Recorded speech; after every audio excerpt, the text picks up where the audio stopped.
Bueno, buenas noches a todos. Muchas gracias por estar aquí presentes. Bueno, también a Evangelina porque hizo una presentación, nos dijo grandes, no entremos en detalles. Sigamos. Lo entendimos perfectamente. No, primero, en nombre de Claudio y mío, queremos dar nuestro apoyo a Daniel Enz, que está siendo perseguido. ¿Dónde está Enz? ¿Se escapó? Allá está. Está siendo perseguido por el equipo de abogados del ex gobernador Urribarri por sus investigaciones periodísticas y por eso estamos acá los dos y siempre estamos juntos a su trabajo, ¿no? Y ahora sí, bueno, Claudio ahí habló de la etapa preparatoria del gobierno de Javier Milei y lo que viene, la semana que viene, ¿no? Justo antes de que se mandara la ley bases, que se votara en el Senado la ley bases, se mandaron los pliegos del juez federal Ariel Lijo al Senado para ser nombrado como juez de la Corte Suprema de Justicia de la Nación y de un constitucionalista de la Universidad Austral, Manuel García Mansilla. Y bueno, y esto es muy importante porque, por ejemplo, el tema de la apelación de Cecilia a su arbitraria destitución, ¿dónde está? En manos de la Corte Suprema de Justicia de la Nación.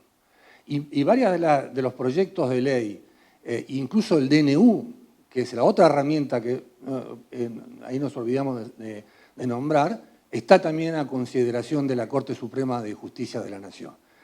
Pero aquellos que conocemos a Acuña Libaronas desde hace muchísimos años. Ustedes recordarán el caso del jarrón de Maradona. Levanten la mano el que se acuerda, sobre todo los que tienen mi edad. Bueno, ahí. Los que somos jóvenes, los que somos grandes, como diría Evangelina. Es un abogado realmente que se conoce de los tribunales de Comodoro Pi, tiene muchísima experiencia. Bueno, primero nos sorprendió su designación, aunque también tiene una explicación eso, y él no quería que el hijo fuera candidato a la Corte Suprema de Justicia de la Nación. Él tenía otros candidatos. ¿De dónde vino la candidatura del hijo? Vino de ese triángulo que está ahí.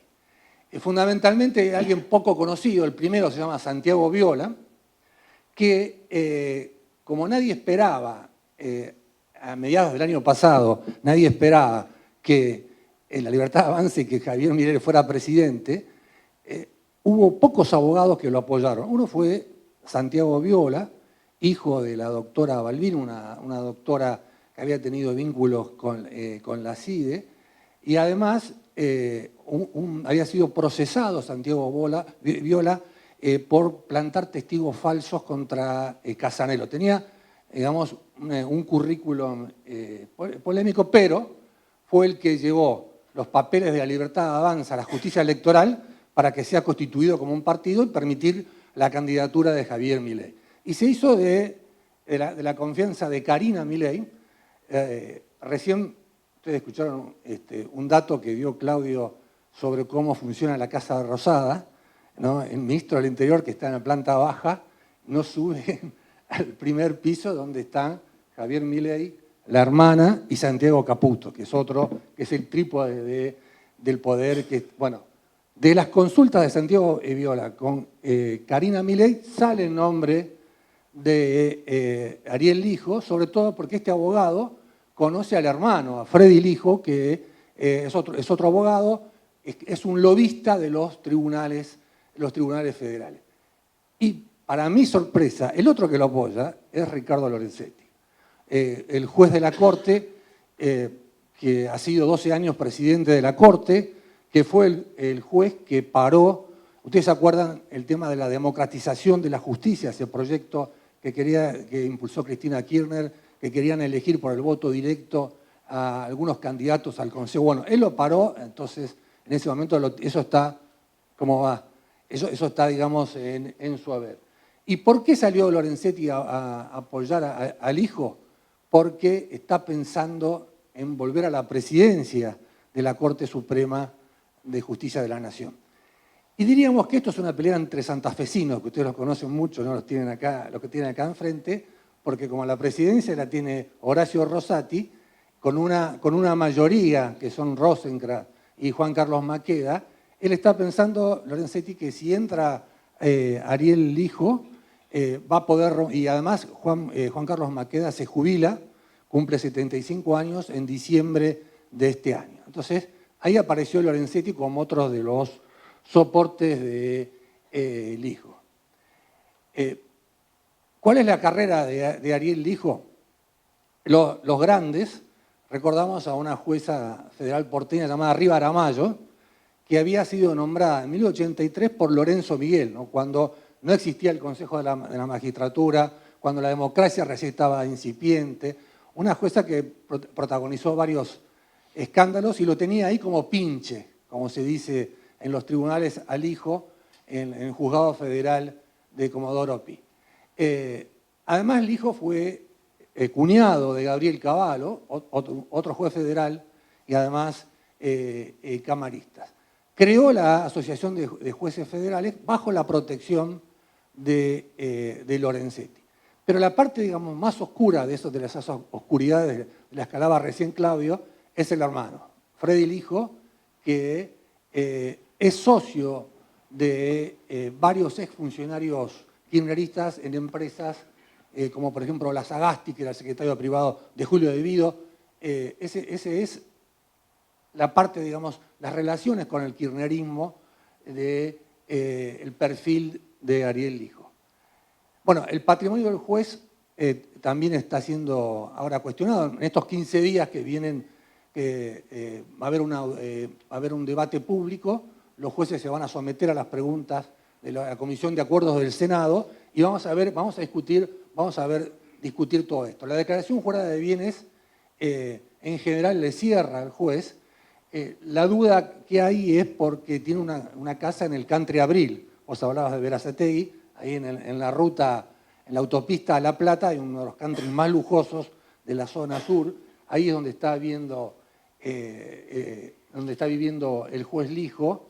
Y hay un informe de la Unidad de Información Financiera de la época de Mauricio Macri que había hecho objeciones sobre su crecimiento patrimonial. Pero el problema sobre todo es el hermano, el que está aquí en el medio, que tiene pasión por los caballos de carrera, algo bastante costoso, ¿no?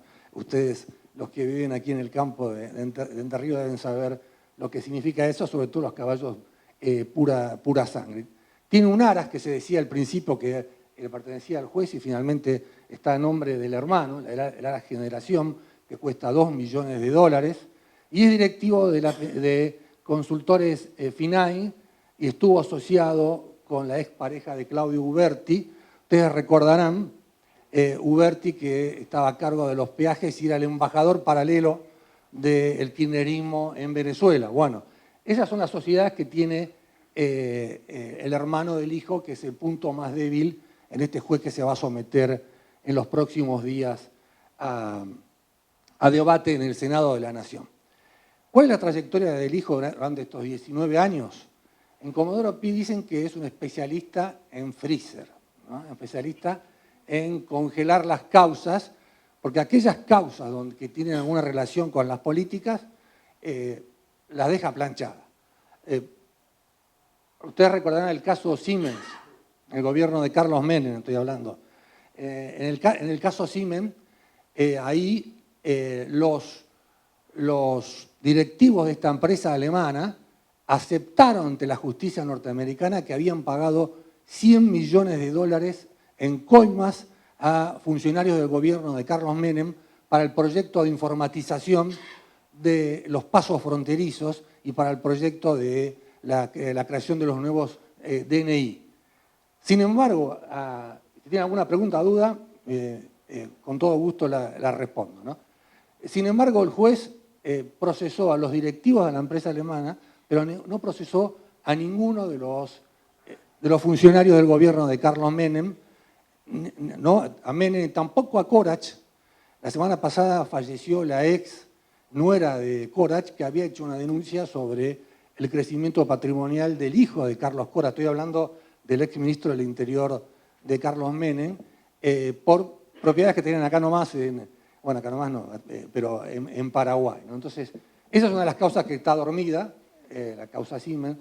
En la causa Chicone, obviamente es una causa que actuó bien, lo llamó indagatoria a Vudú cuando estaba en ejercicio de vicepresidencia de la Nación e instruyó la causa que terminó con la condena al ex vicepresidente de la Nación.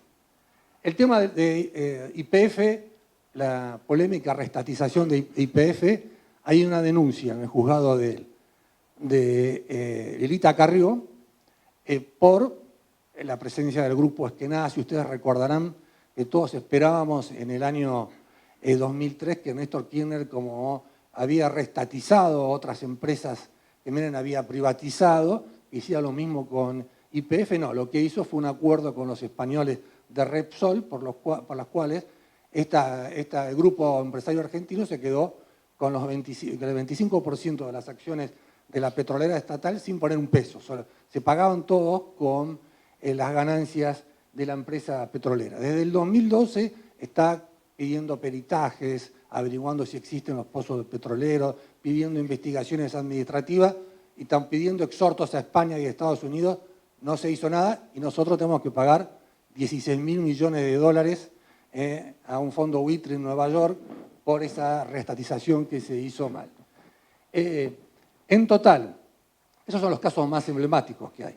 En total, de las 89 causas por corrupción que tuvo en estos años, hay 26 que están ahí planchadas, frisadas, congeladas, y son realmente casos de mucha importancia. Y es el juez de los 12 jueces federales de Comodoro Pi que menos causas eleva a juicio oral y público. También tiene la causa del correo argentino contra la familia Macri y no avanzó ni para un lado ni para el otro.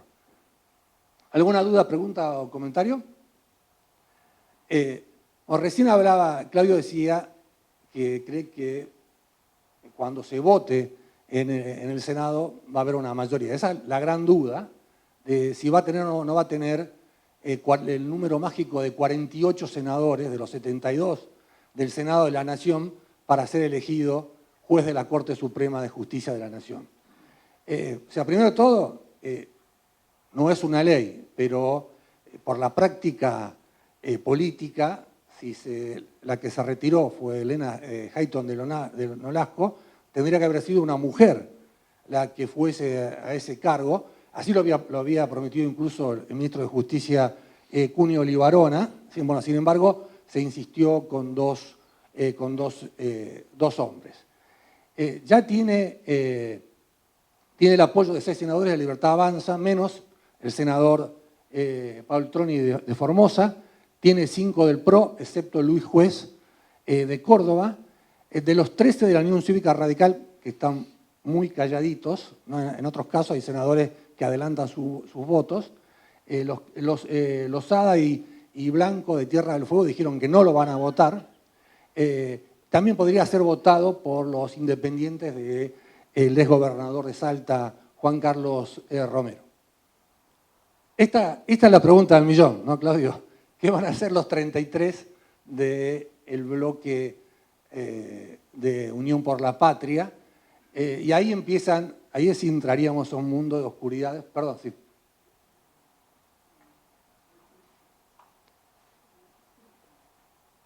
Bueno, en este caso, Cristina Kirchner es otra que está muy interesada en la futura composición de la Corte, porque ella tiene la condena en la causa de vialidad a 6 años de prisión y además tiene que pagar una cifra multimillonaria como multa para resarcir al Estado si la Corte termina confirmando esa condena. Por eso el senador Mayans no quiere adelantar ni on the record ni off the record cuál va a ser la posición del bloque de Unión por la Patria. Aparte, también tienen trámite, vienen los juicios orales de Otesur y los Sauces, viene el juicio oral por el pacto con Irán, viene el de Cuadernos por las Coimas, que es la causa por corrupción más grande de la historia argentina. Por eso a partir de los próximos días, vamos a ver en esta etapa preparatoria que ya pasó del gobierno de Milei, cómo se define este tema. Pero lo que creo que todavía no se percibió en la opinión pública es que no es solamente estos 2 candidatos a miembros de la Corte. El otro, como dijera García Mansilla, es un constitucionalista muy respetado de la Universidad Austral, pero que se opone a la ley del aborto y algunos lo han interpretado en tribunales como una señal de Milei al Papa Francisco antes de la bandera, de que el Papa apareciera con la bandera de Malvinas Argentina esta semana y este saludo de ayer en la Puglia, en Italia, donde no fue tan efusivo como hace varios meses atrás, ¿no? Lo cierto es que ahora el presidente Milei tiene las ternas de 36 nuevos jueces, que tiene que elegir uno. Todavía, cuando asumió, retiró 60 candidatos a jueces, fiscales y defensores, y todavía no definió ninguno, ¿no? Hablaba Claudio del tema de la gestión. Y además, todavía no hay un candidato a ser el jefe de los fiscales. Seguimos con Eduardo Casal, que hasta ahora se ha portado de una forma equilibrada y muy buena, pero es un jefe de fiscales, un procurador general de la Nación provisorio. Así que yo creo que ese silencio, esa lápida de silencio que hay sobre el voto de muchos senadores, tiene que ver con esto, porque no está en juego solamente cómo va a ser la futura composición de la Corte, sino todo este paquete de jueces federales que van a definir la justicia de los próximos años. Así que bueno, nada más que esto, muchas gracias por escucharme.